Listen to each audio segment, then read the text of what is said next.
বিক্ষোভ দমনে কি ঘটেছে জানতে চাইলেন জাতিসংঘ মানবাধিকার প্রধান।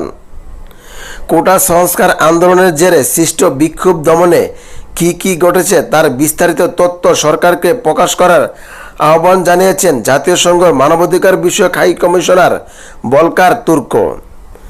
একই সঙ্গে আন্তর্জাতিক মানবাধিকারের নিয়ম নীতি ও মানদণ্ড মেনে এই দেশের সব আইন প্রয়োগ কার্যক্রম পরিচালনা নিশ্চিতের আহ্বানও জানান তিনি। বৃহস্পতিবার জেনেভা থেকে দেওয়া এক বিবৃতিতে বলা হয়, বাংলাদেশে সরকারি নীতির বিরুদ্ধে শিক্ষার্থী ও যুব আন্দোলনের বিক্ষোভে 170 জনের বেশি মৃত্যুর খবর এসেছে। 1000-এর বেশি মানুষ আহত হয়েছে। তাদের মধ্যে কয়েকজন চিকিৎসা সেবা থেকে বঞ্চিত হয়েছেন, অনেকে নিখোঁজ রয়েছেন। এতে অন্তত 2 সাংবাদিক নিহত ও আরও অনেকে আহত হয়েছে বলে জানা গেছে। বিরোধী দলের নেতা সহ শতাধিক মানুষকে গ্রেফতার করা হয়েছে বলে জানা গেছে। তিনি বলেন, আমরা অনুধাবন করেছি যে অনেক মানুষ সরকারের সঙ্গে সম্পৃক্ত গোষ্ঠীর সহিংসতা আক্রমণের শিকার হয়েছেন এবং তাদের সুরক্ষা দেওয়ার জন্য কোনো প্রচেষ্টা করা হয়নি।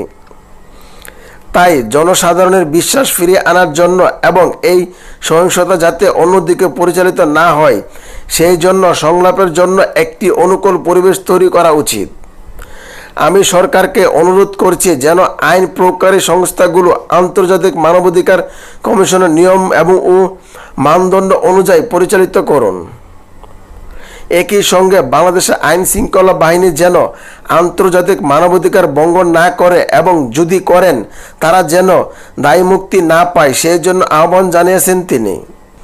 এছাড়া সহিংসতা উস্কানি দিতে পারে কিংবা ভিন্নমতের বিরুদ্ধে আরও দমন পীড়নের দিকে নিয়ে যেতে পারে এমন কোনো বিবৃতি বা কাজ এড়িয়ে চলতে সকল রাজনৈতিক নেতার প্রতি আহ্বান করেছেন তিনি।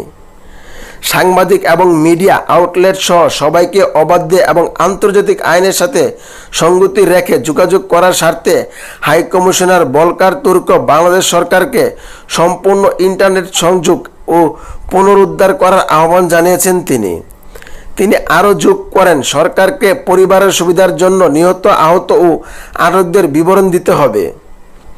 সার্বিক বিষয় নিয়ে ভলকার তুর্ক বাংলাদেশ সরকারকে একটি নিরপেক্ষ, স্বাধীন ও স্বচ্ছ তদন্তের আহ্বান করেছেন।